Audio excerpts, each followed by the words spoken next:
Hello friends, welcome to your channel catalyst Soni and this is Soni Singh. चलिए start करते हैं class को। जैसे कि आप देख सकते हैं टीचिंग मेथड्स हमें पढ़ना है तो ये आपके बुक में जो दिया हुआ है उसके अकॉर्डिंग मैं बोलूँ तो ये है शिक्षण नीतियाँ यानी कि टीचिंग स्ट्रैटेजी, उसका मीनिंग, परिभाषा और जो विशेषता, ये तीन। तो ये उतना नहीं आता है लेकिन इसमें से बीच में से एक क्वेश्चन एक आ सकता है जिसको हम बोलते हैं टीचिंग स्ट्रैटेजी से।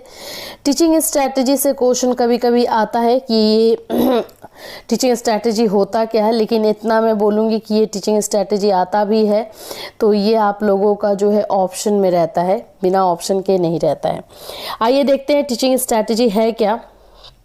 शिक्षण नीतियाँ या टीचिंग स्ट्रैटेजी बोलिए, दो शब्दों से मिलकर बना है टीचिंग एंड स्ट्रैटेजी यानी शिक्षण और नीतियाँ। शिक्षण एक अंतःक्रियात्मक प्रक्रिया है जो कक्षागत परिस्थितियों में वांछित उद्देश्यों को प्राप्त करने के लिए, यह टीचिंग का हम बोले तो ये इंटरेक्शन होता है टीचर्स एंड स्टूडेंट में। तो ये इंटरेक्शन एक प्रोसेस होता है, अंतःक्रिया होता है। अगर नीति की बात करें जो कि दूसरा वर्ड है तो दूसरे शब्द जो नीति है दूसरा शब्द उसका मतलब होता है योजना यानी कि प्लानिंग यानी कि चतुराई यानी कि स्किल्स। ये सारी चीज़ों को हम यूज़ करके जब कोई काम करते हैं तो उसको हम नीति बोलते हैं। तो आप बोल सकते हो कि शिक्षण नीति का मतलब हुआ कि स्टूडेंट एंड टीचर में जो प्रोसेस हो रहा है, जो क्रियात्मक प्रोसेस, अंतःक्रियात्मक प्रोसेस हो रहा है, जब हम उनको जो है एक योजना के तहत, कुछ नियम के तहत, कुछ प्लानिंग के तहत करते हैं तो वो टीचिंग स्ट्रैटेजी कहलाती है। तो इस तरह से जो है आप लोगों को ये टीचिंग एंड स्ट्रैटेजी या शिक्षण या नीतियाँ दोनों को तोड़ करके या दोनों का अलग अलग मीनिंग बता करके या फिर दोनों को कनेक्ट करना है। अपने शब्दों में भी कर सकते हैं आप या फिर आप बुक का लैंग्वेज भी ले सकते हैं। यहाँ पर देखिएगा तो कॉलिन इंग्लिश जेम्स शब्दकोश के अकॉर्डिंग जो है नीति का अर्थ युद्ध कला तथा युद्ध कौशल होता है, लेकिन हम यहाँ पे एजुकेशन से रिलेट कर रहे हैं तो हम इसको इस तरह से मानेंगे। आइए चलिए आगे देखते हैं।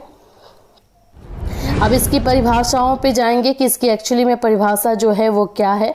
तो इसकी परिभाषा अगर मैं बोलूँ तो हम लोग जो देखते हैं वो कुछ लोगों का रहता है जिसमें से 2 या 3 को करना है आपको, ज़्यादा का इसमें तो करना नहीं है। तो आइए देखेंगे इसमें किनका किनका हमको करना है। सबसे पहले तो हम देखेंगे डेविस ने जो बोला है वो छोटे छोटे शिक्षण नीतियां हैं, जिनका जो भी है वेरीफाई है और साथ ही साथ अमाउंट करके दिखा रहा है, उनके आने के चांस बन रहे हैं और इस पे अगर कुछ काम किया जा रहा है तो हो सकता है कि आप लोगों का भी फायदा हो। तो हम लोग इस बात पे जो है फुल्ली नजर बनाए हुए हैं। इससे रिलेटेड कोई इन्फॉर्मेशन आती है तो डेफिनेटली मैं आपके लिए लेकर के आऊंगी। आपको कोई क्वेरी या क्वेश्चन है तो आप इस वीडियो में हमें कमेंट कर सकते हैं। फिर मिलूंगी। चल रहा है शिक्षण नीति पाठ की एक सामान्यीकृत योजना है जिसमें वांछित व्यवहार परिवर्तन की संरचना अनुदेशन के उद्देश्यों के रूप में सम्मिलित होती है। साथ ही इसमें युक्तियों की योजनाएं भी तैयार की जाती हैं। इसके बाद है स्ट्रेसर्स का बोले तो शिक्षण नीतियां वे योजना होती है जिसमें शिक्षण के उद्देश्य और छात्रों के व्यवहार परिवर्तन, पाठ्य वस्तु, कार्य विश्लेषण, अधिगम तथा अनुभव तथा छात्रों की पृष्ठभूमि आदि का विशेष महत्व दिया जाता है। तो ये 3 फिलोसफर्स के आपको जो है डेफिनेशन मिले जिनको आपको चेंज नहीं करना, एग्जैक्टली ऐसे ही लिखना है शिक्षण नीतियों के बारे में। शिक्षण नीति आता है ऑप्शन में, लॉन्ग में अगर आएगा तो ऑप्शन में आएगा, शॉर्ट में ये आपको पूछ सकता है तो इसको शिक्षण नीति को थोड़ा अच्छे से कीजिएगा। अब आगे चलेंगे। अब हमने जो दूसरा पार्ट इसका बताया था आपको कि विशेषता पूछता है, तो आइए विशेषता को हम देख लेते हैं कि इसमें विशेषता जो है इस एक्चुअली में ये क्या है। शिक्षण नीति, विशेषता का मतलब क्या होता है कि ये है क्या। सबसे पहले शिक्षण नीतियाँ शिक्षण कार्यों के किसी प्रतिमान की ओर संकेत करती है। प्रतिमान यानी कि मॉडल की तरफ, यानी कि जो स्ट्रैटेजी है वो हमें ये बताती है कि जो टीचिंग है उसके लिए कोई मॉडल तैयार किया गया है। शिक्षण नीतियां शैक्षिक उद्देश्य की प्राप्ति में सहायक होती हैं। ये व्यवहार परिवर्तन के क्षेत्र में महत्वपूर्ण कार्य करती हैं। ये कार्य विश्लेषण और उसकी संरचना में महत्वपूर्ण है। ये शिक्षक की कार्य निष्ठा बढ़ाती है, उसकी शिक्षण कुशलता में वृद्धि करती है। ये शिक्षण प्रक्रिया को उन्नत तथा वैज्ञानिक आधार प्रदान करती है। इनके माध्यम से बुद्धि, अध्यवसाय, स्पष्ट चिंतन तथा कार्यशालाओं के प्रत्यय का विकास होता है।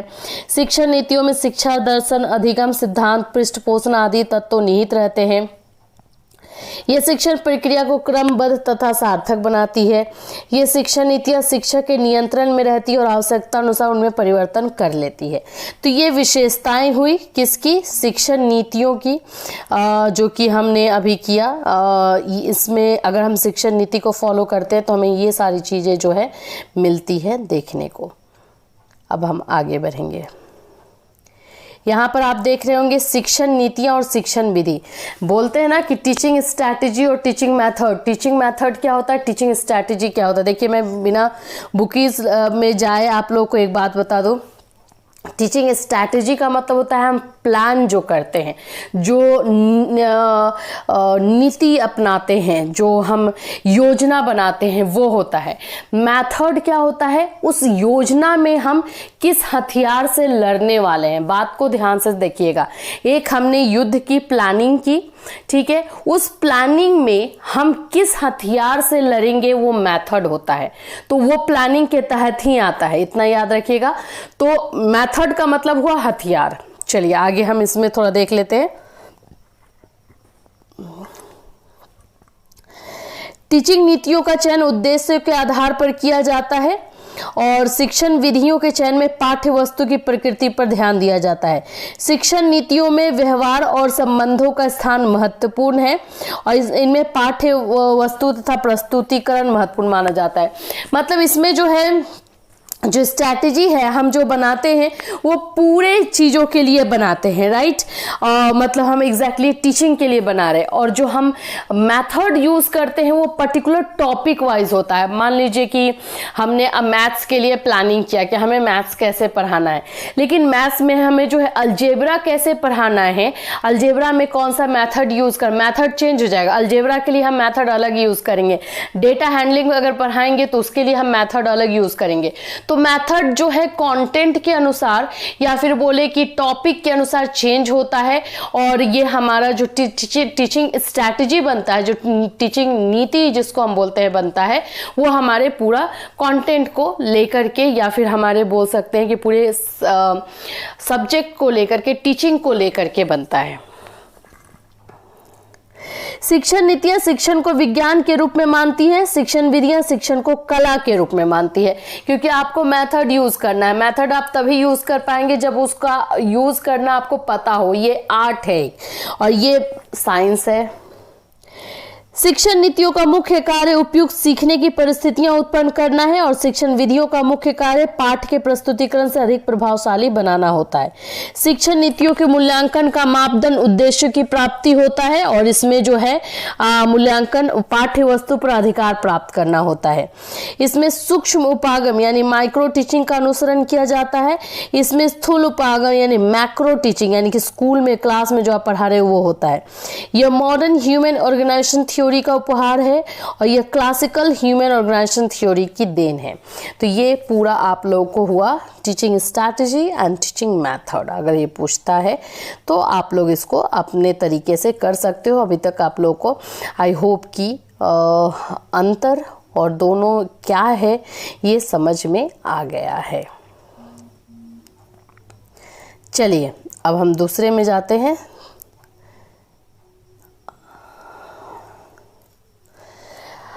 अब देखिए यहाँ पर आप लोग देखेंगे कि कुछ और टीचिंग स्ट्रैटेजी को लेकर के दिया हुआ है। वही है, ये शिक्षण की विस्तृत अध्यापन विधि है। तो ये शिक्षण युक्तियाँ, यहाँ पे आपका teaching strategy and teaching tactics है। टैक्टिस, ठीक है। ये टैक्टिस का मतलब होता है कि हम कब कौन सा चाल चलते हैं, राइट। ये मान लीजिए आपका टीचिंग स्ट्रैटेजी है तो ये टीचिंग टैक्टिस इसका एक पार्ट है। हर ये में जैसे मान लीजिए कि हम टीचिंग कर रहे हैं तो उसमें हमारा पहले इंट्रोडक्शन होता है, तो उसमें हम कौन सा टैक्टिस और किस तरह से पढ़ाएंगे, किस तरह से बच्चों को ऑब्जर्व करेंगे, ये सारी चीज़ें टैक्टिस में आती है। तो ये शिक्षण की विस्तृत अध्यापन विधि है और ये जो शिक्षण नीति के अधीन ही आती है, टीचिंग स्ट्रैटेजी के अधीन आती है। यह शिक्षण विधियों के अनुरूप हो सकती है, शिक्षण प्रविधियों के अनुरूप है। एक शिक्षण नीति में कई युक्तियों का प्रयोग किया जाता है और या एक या कई युक्तियां सम्मिलित रूप से शिक्षण नीति को प्रभावशाली बनाती हैं। ये सामान्य स्वरूप की होती हैं, इनका अपना विशिष्ट स्वरूप होता है। ये शिक्षण व्यवस्था को उन्नत बनाती है, नवीन ज्ञान को स्थायी धारणा देती है। तो इस तरह से teaching strategy and teaching tactics हुआ। आगे चलेंगे, व्याख्यान नीति। अब यहाँ पे कौन कौन से स्ट्रैटेजी होती है, एक्चुअली में हम जो मेथड बोलते हैं ना वो हमारे स्ट्रैटेजी में भी आते हैं। तो इसमें देखिए कौन कौन से जो है आपको आएंगे। तो सबसे पहले तो हमारे पास अगर आप देख रहे हो तो है लेक्चर स्ट्रैटेजी, जिसको हम लेक्चर मेथड भी बोलते हैं। इसको आइए देख लेते हैं। व्याख्यान का तात्पर्य किसी भी पाठ को भाषण के रूप में पढ़ाने से है। शिक्षक किसी विषय विशेष पर कक्षा में व्याख्यान देते हैं तथा छात्र निष्क्रिय होकर सुनते रहते हैं। ये व्याख्यान विधि होता है, ठीक है। इसकी विशेषता क्या है, ये उच्च कक्षाओं के लिए उपयोगी होता है, बिल्कुल ही हायर क्लास में ही हो सकता है। यह शिक्षक के लिए सरल, संक्षिप्त तथा आकर्षक है। ये सब उतना इम्पॉर्टेंट नहीं है। मेथड के रूप में लेक्चर मेथड आता है, स्ट्रैटेजी के रूप में उतना नहीं आता है, लेकिन हम कर ले रहे हैं कि बाय द वे अगर 1 नंबर में भी आ जाए तो हम क्यों 1 मार्क्स भी छोड़े आपका अपना। कम समय में अधिक सूचनाएं दी जा सकती हैं। अधिक संख्या में छात्र सुनकर इसको नोट करते हैं। यह विषय का तार्किक क्रम सदैव बना रहता है। ये हुआ आपका व्याख्यान। अब आइए इसमें और भी है आपको। फिर है आपका नेक्स्ट, यह शिक्षक तथा छात्र दोनों के विषय के अध्ययन की प्रगति के विषय में संतुष्टि प्रदान करती है। शिक्षक विचारधारा के प्रवाह में बहुत सी नई बातें बता देते हैं। इस विधि के प्रयोग से अध्यापक को शिक्षण कार्य में बहुत सुविधा है। एक ही समय में छात्रों के बड़े समूह का शिक्षण किया जाता है। शिक्षक सदैव सक्रिय रहता है। यदि शिक्षक इस विधि का प्रयोग कुशलता से करे तो छात्रों को आकर्षित किया जा सकता है, ठीक है। अब इसके डीमेरिट्स पढ़ते हैं। कुछ बातों की सूचनाओं प्राप्त कर लेना ही अध्ययन नहीं है। जैसे कि अगर टीचर जो भी आके लेक्चर देते हैं वो एक तरह से इंफॉर्मेशन ही होता है स्टूडेंट्स के लिए, लेकिन ये डीपली हो रहा है कि नहीं, क्योंकि स्टूडेंट तो पूरी तरह से बोल सकते हैं निष्क्रिय रहते हैं, तो उनका यहाँ पे कोई योगदान रहता नहीं है। छात्र निष्क्रिय बैठे होते हैं। छोटी कक्षाओं में छात्रों के लिए विधि अनुचित व अमनोवैज्ञानिक है। छात्रों में ज्ञान प्राप्त करने की रुचि जागृत नहीं होती। छात्रों की मानसिक शक्ति में किसी प्रकार का विकास नहीं होता है। इस प्रकार से प्रदत्त ज्ञान अस्थायी होता है। तो ये इसके डीमेरिट्स में आएंगे। अब इसके सुधार के लिए सुझाव भी है, वैसे देख लेते हैं। ज़्यादा सुझाव नहीं है, 5 ही है, वैसे है डीमेरिट्स तो है ही इसका। पहला, आवश्यकता अनुसार श्याम पट्ट का उपयोग करना चाहिए। मतलब कि जब जरूरी हो तो ही श्याम पट्ट का उपयोग करना चाहिए, जरूरी नहीं है तो नहीं करना चाहिए। लेकिन करते क्या है सभी, क्योंकि उसको वो यूज़ करना होता है तो वो लिखते जाते हैं, एक तरह से रामायण की तरह जो है लिख करके रख लेते हैं। तो ये इसका डीमेरिट्स है। तो जितना ज़रूरी हो उतना ही इसको हमें यूज़ करना चाहिए। व्याख्यान विधि में हम ये देख सकते हैं कि सुधारने के लिए कि उतना ही बोर्ड का यूज़ करें जितनी ज़रूरत हो। उचित सहायक सामग्री यानी कि टीचिंग एड्स का यूज़ करना। उसे सामान्यीकरण के सिद्धांत पर जोर देना चाहिए। मतलब कि इजी टू कॉम्प्लेक्स, मतलब एकदम कॉम्प्लेक्स चीज़ें ही और डिफ़िकल्ट चीज़ें नहीं बताना चाहिए। आसान से जो है डिफ़िकल्ट की तरफ जाना चाहिए। बालकों को कम बताकर उन्हें ऐसे अवसर प्रदान करने चाहिए जिससे वे अपने पूर्व ज्ञान के आधार पर अपने परिश्रम वो अनुभव से अधिक ज्ञान प्राप्त कर सके। व्याख्यान में छात्रों को क्रियाशील रखने के लिए उनसे समय समय पर प्रश्न पूछते रहना चाहिए। तो इस तरह से कुछ सुधार है व्याख्यान स्ट्रैटेजी के। दूसरा है डेमोन्स्ट्रेशन स्ट्रैटेजी। मैं इसको थोड़ा सा आपको बता देती हूँ, ये सारे जो आएंगे भी तो वेरी शॉर्ट या एकदम शॉर्ट में आएंगे, लॉन्ग में ये सब नहीं आ सकता है, तो थोड़ा बहुत मैं आपको इसको डिटेल ऐसे ही देते जाती हूँ। देखिए, डेमोन्स्ट्रेशन स्ट्रैटेजी का मतलब होता है कि हम जो है इस विधि में जो है हम जो टीचर होता है वो भी एक्टिव रहता है एंड जो स्टूडेंट होता है वो भी एक्टिव रहता है। इसमें टीचर जो है पहले कुछ प्रूफ करने के लिए, कुछ दिखाने के लिए वो दिखाता है, उसका प्रदर्शन करता है, उसी को जो है स्टूडेंट भी फॉलो करते हैं, उसके बाद वो जो है उसका प्रदर्शन करते हैं। अगर हम इसकी विशेषताओं की बात करेंगे तो इसमें सबसे पहला है कि यह विधि छोटी कक्षाओं के लिए अधिक उपयुक्त होता है, क्योंकि देखिए इसमें टीचर जो है दिखाता है, डेमोन्स्ट्रेट करता है और स्टूडेंट उसको फॉलो करते हैं, तो सभी स्टूडेंट्स को वो चांस मिलना चाहिए फॉलो करने का, वो कितना सीख रहे हैं। प्रयोग प्रदर्शन शिक्षक द्वारा किए जाने उपकरणों को दूर जो है उपकरणों की टूट फूट कम होती है, समय कम लगता है, छात्र स्वयं देखकर सीख सकते हैं, बालकों की दृष्टि एवं श्रवण इंद्रियां अधिक सक्रिय होती है, बच्चे बहुत एक्टिव रहते हैं इसमें, तो वो इस विधि का जो है फायदा उठाते हैं। डिमेरिट्स की बात करें तो इस विधि में बालकों को स्वयं प्रयोग के अवसर नहीं मिलता। डेमोन्स्ट्रेशन में होता है कि टीचर जो है डेमोन्स्ट्रेट करके, प्रदर्शन करके दिखा रहा है और स्टूडेंट्स देखते हैं और उसको फॉलो करते हैं, लेकिन स्टूडेंट को वो चांस नहीं मिलता है कि वो डेमोन्स्ट्रेट करे, अपना दिमाग वो लगाए, अपने अकॉर्डिंग जो है वो करे। कुछ छात्र ठीक प्रकार से प्रयोग का निरीक्षण नहीं करते, कभी कभी शिक्षक द्वारा प्रयोग सफल नहीं होता तो छात्रों के मन में विषय के प्रति अनेक भ्रांतियां उत्पन्न हो जाती है। तो ये सारे डिमेरिट्स हैं। सुधार के लिए बात करें तो छात्रों के समक्ष कोई भी प्रदर्शन करने से पूर्व उसका पूर्व अभ्यास शिक्षक को करना चाहिए। ऐसा नहीं कि टीचर डेमोन्स्ट्रेट कर रहा है और वहाँ पे वो डेमोन्स्ट्रेशन जो है फेल हो गया, तो इससे स्टूडेंट्स के मन में बहुत सारे क्वेश्चन अराइज हो जाते हैं। तो टीचर्स को पहले से ही ये प्रैक्टिस करके रखना चाहिए। प्रदर्शन के लिए आवश्यक सभी सामग्री प्रदर्शन मेज पर होनी चाहिए। प्रदर्शन का उद्देश्य छात्रों के सामने एकदम स्पष्ट कर देना चाहिए। अब है ह्यूरिस्टिक स्ट्रैटेजी, ये आपके शॉर्ट में आता है क्वेश्चन, थोड़ा सा इसको देखिएगा।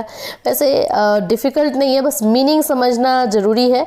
मीनिंग में होता क्या है कि ये नाम थोड़ा सा अलग है तो स्टूडेंट समझ नहीं पाते हैं, उनको लगता है कि ये क्या है। देखिए, ह्यूरिस्टिक का मतलब होता है अन्वेषण। अन्वेषण से शायद आप समझे कि अन्वेषण होता है, कि अन्वेषण का मतलब होता है खोज। तो ह्यूरिस्टिक का मतलब होता है इसमें स्टूडेंट्स एक्टिव होते हैं, इसमें कि जो है छात्र खुद से किसी भी समस्या का खोज करते हैं या टीचर उनको ऐसे सिचुएशन में डाल देता है कि उनको खोज करना पड़ता है, उनको जो है खुद से सॉल्यूशन ढूंढना पड़ता है। इसमें टीचर जो है एज अ गाइड का काम करता है एंड स्टूडेंट्स जो है प्रॉब्लम सॉल्वर का काम करते हैं। तो ये अन्वेषण होता है, ठीक है। इसमें इसकी विशेषता देखें तो छात्रों में वैज्ञानिक विधि तथा भावना का विकास होता है, क्योंकि इसमें स्टूडेंट्स खुद से सब कुछ करते हैं तो साइंटिफिक जो थॉट होता है उनका डेवलप होता है। छात्रों की यह विधि एग्जैक्ट बनाती है और सत्य के निकट पहुंचाती है। इसमें छात्रों की निरीक्षण शक्ति तीव्र होती है तथा विचार प्रक्रिया सक्रिय हो जाती है। इसके आगे जाएंगे तो और भी आपको विशेषताएं देखने को मिलेगी। डिमेरिट्स की आइए आगे बात कर लेते हैं। डिमेरिट्स एक्चुअली में इसका है क्या, तो इसमें सबसे पहला डिमेरिट्स होता है शिक्षण गति धीमी रहने से पूरा पाठ्यक्रम। अब क्या है कि स्टूडेंट्स को खुद करना है, कुछ स्टूडेंट तो फास्ट करते हैं, कुछ स्लो भी जाते हैं, तो इसलिए करिकुलम इसकी वजह से स्लो हो जाता है। छात्र निष्कर्ष तक पहुंचने में कठिनाई का अनुभव करते हैं, कुछ पहुंच पाते हैं, कुछ नहीं पहुंच पाते हैं। इसमें जो है प्रयोगशाला तथा अच्छा पुस्तकालय बहुत जरूरी होता है। धन अधिक खर्च होता है, कमजोर छात्रों के लिए उपयोगी नहीं है। तो ये डिमेरिट्स हैं। सुझाव के लिए अगर बोला जाए तो अन्वेषण विधि का रूप वास्तविक होना चाहिए। पूरे पाठ्यक्रम की अपेक्षा केवल कुछ चुने गए पाठ की ही इस विधि में पढ़ाए जाए और शिक्षक अपने दायित्व के प्रति पूर्ण रूप से सजग और सतर्क रहे, तभी ये पॉसिबल हो सकता है। फिर है उसका आपके बाद है उसका है प्रोजेक्ट स्ट्रैटेजी। प्रोजेक्ट स्ट्रैटेजी की अगर हम बात करें तो ये हमारा जॉन डीवी का कहना है केशिस किलपैट्रिक ने कहा है, इस विधि को जन्म दिया है। उन्होंने बोला है प्रायोजना या फिर प्रोजेक्ट वह क्रिया है जिसमें पूर्ण संलग्नता के साथ सामाजिक वातावरण में लक्ष्य प्राप्त किया जाता है। देखिए, इसमें होता क्या है कि छात्र जो है अपने एक समस्या, छात्रों के समक्ष एक समस्या प्रस्तुत की जाती है और छात्र उसका हल निकालने में लगे रहते हैं। इसमें भी बोले तो स्टूडेंट्स खुद से ही प्रॉब्लम का सॉल्व करते हैं, जैसे प्रोजेक्ट उनको दे दिया जाता है। अब जैसे भी कोरोना हुआ था, ठीक है, तो कोरोना पैंडेमिक पे एक प्रोजेक्ट दे दिया गया कि ये जो समस्या है, ये जो चीज़ है, इसके बारे में आप बताइए, तो वो समस्या क्या है, उसका सॉल्यूशन क्या हो सकता है, ये सभी के बारे में वो प्रोजेक्ट बताएंगे। तो ये बच्चे बताएंगे कैसे, खोज करके, खुद से जो है इस पे रिसर्च करके। तो इसमें स्टूडेंट्स एक्टिव रहते हैं। इसमें कौन कौन सी विधियां हैं ये आता नहीं है, लेकिन फिर भी देख लीजिए ये सारी विधियां। अभी जो हम आगे देखेंगे इसको मैं बताते चल रही हूँ। इसमें क्या क्या चीज़ें जो होती हैं, सबसे पहले तो प्रायोजना का चयन यानी प्रोजेक्ट का चयन होता है। दूसरा होता है रूपरेखा तैयार करना, स्टूडेंट तैयार करते हैं एग्जैक्टली कि इसको हमको कैसे करना है। कार्यक्रम का क्रियान्वयन होता है, मतलब कि जो काम होता है उसको डिस्ट्रीब्यूट किया जाता है, ये ग्रुप के में दिया जाता है तब होता है। फिर उसके बाद इवैल्यूएशन होता है, इवैल्यूएशन टीचर खुद करते हैं या स्टूडेंट भी खुद से करते हैं, उनसे क्या क्या गलतियां हुई हैं। इसके प्रकार की बात करें तो निर्माण संबंधी प्रायोजना होती है, जैसे विद्यालय में वाटिका, संग्रहालय, एक्वेरियम, टेरेरियम, वायरियम यंत्रों आदि का निर्माण संबंधी परियोजना है। निरीक्षण संबंधी परियोजना है, उपभोक्ता परियोजना है, संग्रह संबंधी परियोजना है, पहचान संबंधी परियोजना है। देखिए ये जो उपभोक्ता वाला हुआ ये कॉमर्स में आ जाता है, ठीक है। निर्माण संबंधी भी अगर देखें तो आर्ट में आता है। तो इस तरह से हर एक सब्जेक्ट में जो है अलग अलग आता है। अब हम देखेंगे असाइनमेंट स्ट्रैटेजी। असाइनमेंट स्ट्रैटेजी आप जानते हैं टॉपिक वाइज या सब्जेक्ट वाइज जो है टीचर्स जो है स्टूडेंट को देते हैं और उसमें उनको जो है अपने से बोल सकते हैं, जैसे प्रोजेक्ट स्ट्रैटेजी होता है इसी का एक छोटा सा रूप है, तो उनको आंसर लिख करके लाना होता है या फिर प्रोजेक्ट तरह असाइनमेंट बना करके लाना होता है।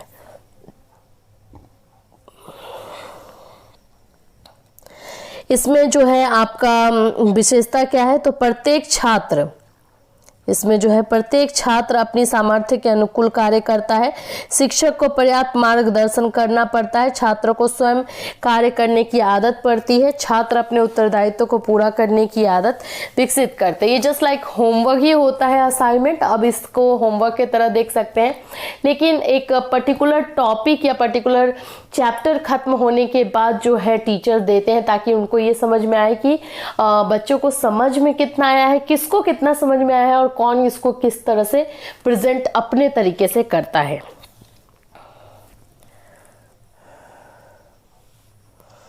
इसके जो डिमेरिट्स की हम बात करें तो है, शिक्षक पर छात्रों के कार्य निर्देशन का उत्तरदायित्व तो बढ़ जाता है, अधिक समय लगता है, अच्छी प्रयोगशाला में अच्छे पुस्तकालय के अभाव में यह विधि उपयोगी नहीं है।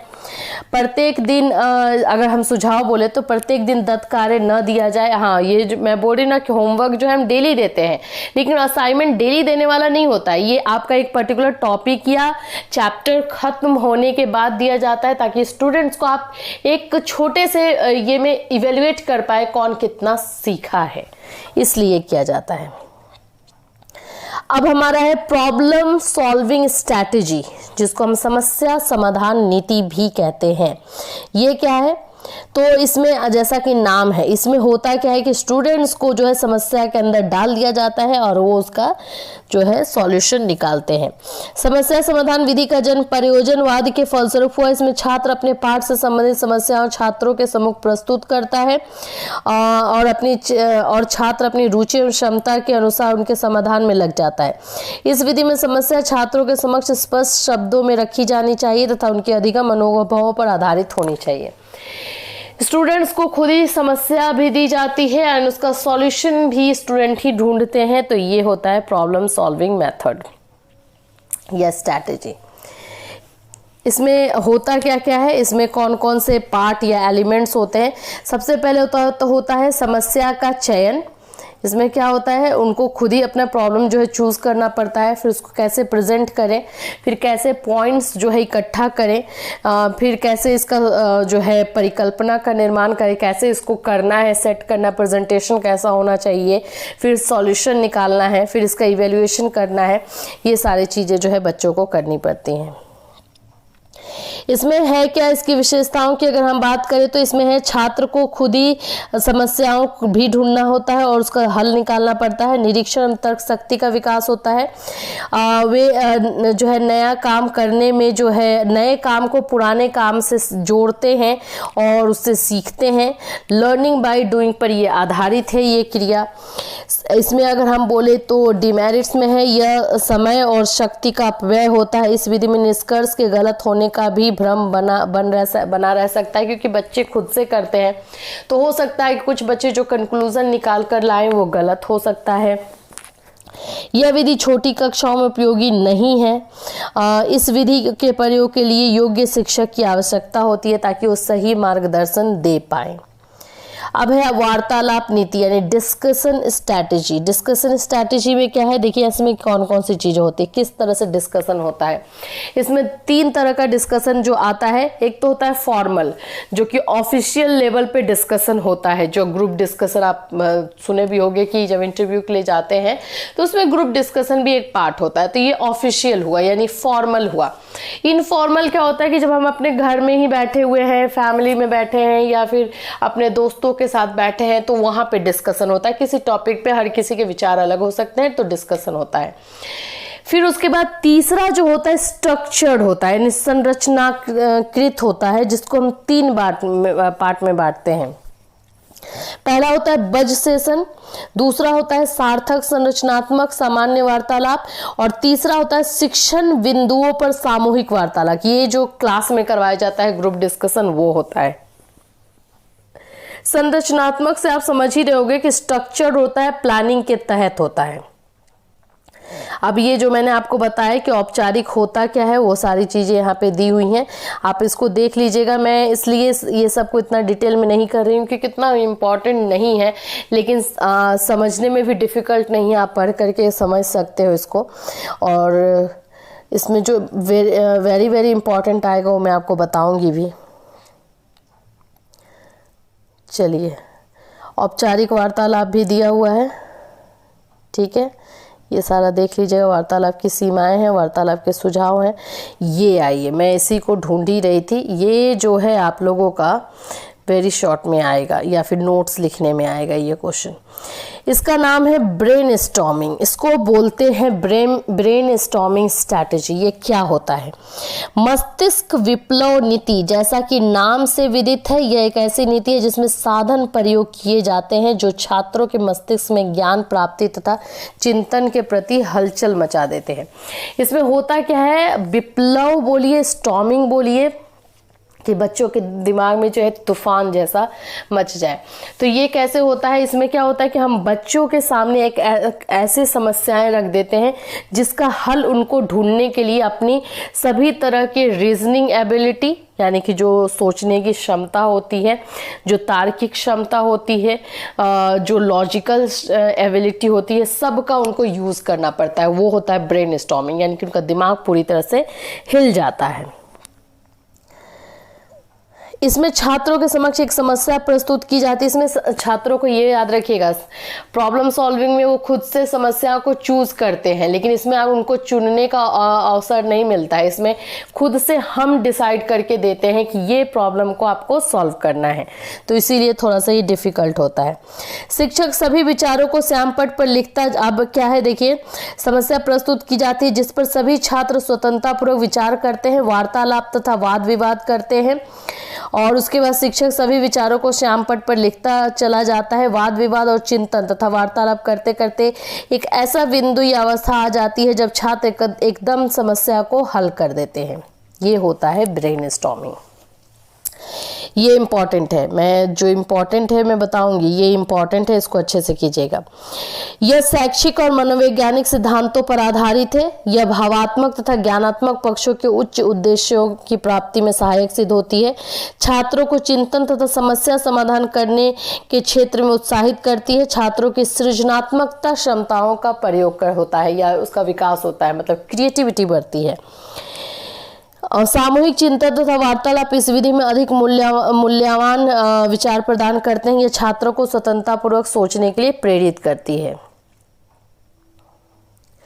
अब आपका जो मोस्ट इम्पॉर्टेंट, जो मुझसे बहुत सारे स्टूडेंट ने क्वेश्चन भी पूछा था, उन्होंने ये भी बोला था कि मैम हमारा जो है माइक्रो टीचिंग स्टार्ट होने वाला है, तो प्लीज़ इसको बता दीजिए। तो हमारा जो स्ट्रैटेजी है 21 नंबर माइक्रो टीचिंग उपागम, जिसको हम बोलते हैं सूक्ष्म शिक्षण जिनको बोला जाता है, ये क्या है? देखिए, माइक्रो टीचिंग अब विभिन्न विषयों के शिक्षण में काफ़ी महत्वपूर्ण स्थान पर पहुंचने लगी है। पर शिक्षण पहले होता क्या, मैं वो आपको समझा दूं। माइक्रो टीचिंग का मतलब होता है, माइक्रो मतलब होता है सूक्ष्म, छोटा, और टीचिंग मतलब शिक्षण। तो जो आपको जाकर के स्कूल लेवल पे करना है, जो रियल लाइफ में करना है, उसका आपको ट्रेनिंग करवाया जाता है, उसका आपको रिहर्सल करवाया जाता है। तो वो रिहर्सल कहाँ करवाया जाता है? वो रिहर्सल आपको आपके कॉलेज में ही आपके जितने फ्रेंड्स होते हैं जो बीएड कर रहे होते हैं, उन्हीं के साथ करवाया जाता है। उन्हीं में से आपको जो है एक चुना जाएगा। आपका जो मेथड पेपर रहेगा वो एक टॉपिक आपको खुद से लेना है, उसका लेसन प्लान बनाना है, और आपको 10 मिनट जो है 8 मिनट या 5 मिनट के लिए जो है पढ़ाना है। उसमें आपको सारी वो टेक्निक सिखाई जाती है जो आपको एग्जैक्टली रियल लाइफ में जाके करना है। बोर्ड पे कैसे खड़ा होना है, अपने टॉपिक को कैसे स्टार्ट करना है, इंट्रोडक्शन कैसा होना चाहिए, कौन से क्वेश्चन के साथ इंट्रोडक्शन टॉपिक निकलना चाहिए, टाइम टू टाइम पे बच्चों से कैसे क्वेश्चन करना है, कौन सा मेथोलॉजी यूज करना है, ये सारी चीजें आपको माइक्रो टीचिंग के थ्रू सिखाई जाती है। ये होता है माइक्रो टीचिंग। प्रशिक्षण विद्यालय में, वही बीएड विद्यालय में, विभिन्न पाठों को इस उपागम के माध्यम से सरलता से प्रभावशाली रूप में पढ़ाया जाता है। इस विधि में छात्र अध्यापक, यानी कि आप लोग, जो कि छात्र इसलिए बोला जा रहा है कि आप स्टूडेंट हो, अध्यापक कि आप जो है टीचर बनने वाले हो। तो जो छात्र अध्यापक हैं को पहले किसी कौशल के बारे में भली भांति बताया जाता है, फिर उसे प्रदर्शन तथा प्रतिमानों के द्वारा स्पष्ट किया जाता है। छात्राध्यापक प्रतिमानों के माध्यम से उस कौशल का निरीक्षण करते हैं, फिर पाठ तैयार करते हैं, यानी कि लेसन तैयार करते हैं, और उन्हें कक्षा में पढ़ाया जाता है, जिन्हें वीडियो टेप अथवा ऑडियो टेप किया जाता है, उसको रिकॉर्डिंग भी की जाती है। जब छात्राध्यापक 8 से 9 मिनट पढ़ा देते हैं, तब उसके सुपरवाइजर 1 मिनट शेष है का निर्देश देते हैं, और जब पाठ खत्म हो जाता है तब छात्राध्यापक को उसका मूल्यांकन चार्ट दिया जाता है। वहाँ पे सुपरवाइज करने के लिए आपके टीचर्स बैठे हुए रहते हैं। आप कहाँ पे क्या कर रहे हो, क्या गलती हो रही है, वो आपको जो है फीडबैक दिया जाता है। ये माइक्रो टीचिंग होता है। ठीक है, चलिए थोड़ा सा और मैं बता दूं। वैसे आप लोग लिख लोगे, अब मुझे पता है ये आपका शॉर्ट में ही आएगा, ये लॉन्ग में क्वेश्चन नहीं आता है। इस प्रकार इस उपागम से शिक्षण का प्रथम चरण समाप्त हो जाता है। शिक्षण के द्वितीय चरण में शिक्षक एवं छात्राध्यापक मिलकर शिक्षण पर परिचर्चा करते हैं और आवश्यकता अनुसार टेप का भी प्रयोग करते हैं। अब जैसे आपको पढ़ा लिया गया, अब उसके बाद से टीचर्स आपको फीडबैक देंगे, आपने क्या गलती की क्या नहीं। जो टेप रिकॉर्ड हुआ है, अगर ज़रूरत पड़ा तो उस टेप को देखा भी जाता है, और इस तरह से आपको तैयार करवाया जाता है आपके रियल लाइफ के लिए। फिर मिलूंगी आपसे। Till then have a nice day.